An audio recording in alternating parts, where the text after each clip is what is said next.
Welcome to Ngobrol bareng Reva.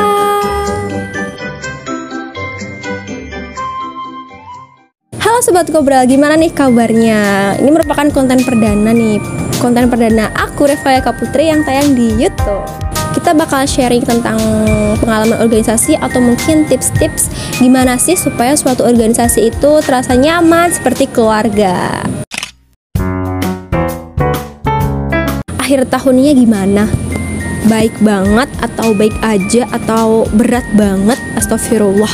Gimana pun akhir tahunnya, gimana pun kalian menjalani tahun 2022, semoga tetap optimis, terus juga selalu punya niat buat upgrade diri, apalagi buat kalian yang sering join organisasi, yang suka join organisasi baik intra maupun ekstra kampus atau sekolah. Di tahun 2022 ini banyak banget teman-teman yang ngeluh ke aku, terus kayak banyak banget nih aku dengar sambatan-sambatan dari teman-teman baik masih di sekolah maupun yang di kampus tuh kayak aduh berat banget loh organisasiku ini, aku pengen keluar nih gitu. Emang seberat apa sih masalah di organisasi sampai teman-teman ini mau keluar? Mungkin teman-teman bisa nyebutin yang di rumah apa aja sih masalah-masalah umum yang terjadi di organisasi. Aku udah melakukan survei dan aku sudah bertanya-tanya nih ke teman-teman, apa sih sebenarnya masalah yang pernah kamu hadapi dan masalah yang sering terjadi di organisasi.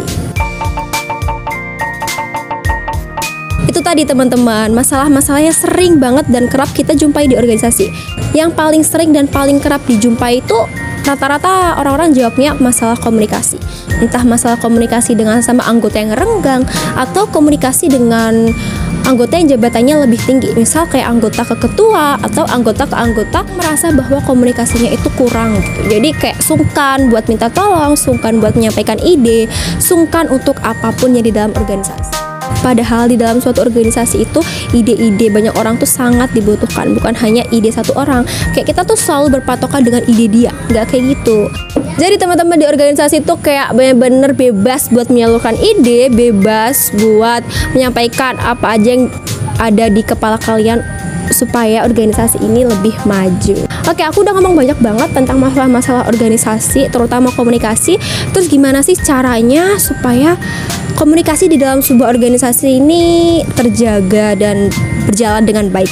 Aku punya beberapa tips. Yang pertama, kita harus selalu berpikir positif. Berpikir positif tuh menurut aku penting banget. Misal nih ya, kita pertama kali melakukan suatu pekerjaan, kan di organisasi itu kan banyak orangnya, pasti ada beberapa yang menyampaikan kritikan, beberapa yang menyampaikan komentar kayak kamu harusnya gini, kamu besok jangan gini ya. Kita harus bisa menerima itu dengan pikiran yang positif. Kalau pikiran negatif pasti pikirnya udah kayak aduh tadi aku dimarahin, aduh tadi aku di komen nih sama mbak ini sama mas ini gitu, jadi takut deh buat ngelakuin ke depannya. Padahal kalau kita berpikir positif itu tuh bisa menjadi tanjakan, bisa menjadi loncatan untuk kita supaya menjadi lebih baik. Tips yang kedua, selalu bersifat terbuka antar anggota satu sama lain. Tips yang ketiga, saling memahami karakter satu sama lain. Jadi kayak kita tuh di organisasi tuh benar-benar nggak boleh egois atau kayak merasa diri kita paling benar terus menyalahkan teman-teman yang lain kayak dia tuh sikapnya kayak gini deh, nggak cocok banget di organisasi gitu. Padahal belum tentu sikap kita itu di mata teman-teman tuh juga udah pas buat mereka. Gimana kalau ternyata teman-teman yang lain itu berusaha mengerti kita, tapi kita sendiri yang nggak mau mengerti mereka. Jadi kita harus memahami karakter-karakter sesama anggota. Tips yang keempat yaitu menciptakan kenyamanan di dalam sebuah organisasi. Bukan hanya ketua yang punya tugas menciptakan kenyamanan, tapi kita anggota juga butuh. Dan salah satu cara untuk menciptakan kenyamanan ini adalah dengan makan. Mungkin kita bisa makan di luar bersama setelah proyek besar, terus melakukan evaluasi sambil makan-makan, berbincang ringan. Karena kita bisa merasa seperti keluarga di luar tugas-tugas kan. Kalau udah di dalam tugas organisasi tuh ya udah bisanya formal gitu. Jadi kayak bebas tuh susah.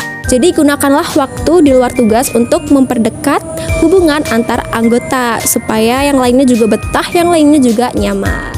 Mungkin itu aja ya sesi sharing kali ini bareng aku. Nanti kita lanjut di next episode, semoga aja ada. Tapi ini buat teman-teman yang mau sharing lagi tentang masalah organisasi, ke aku harus gimana sih menghadapi organisasi ini, bisa banget ketuk DM-nya di Inspire Community yang ini ya, akunnya yang di pojok.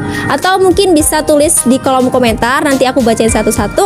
Karena Inspire Community, let's care about your organization.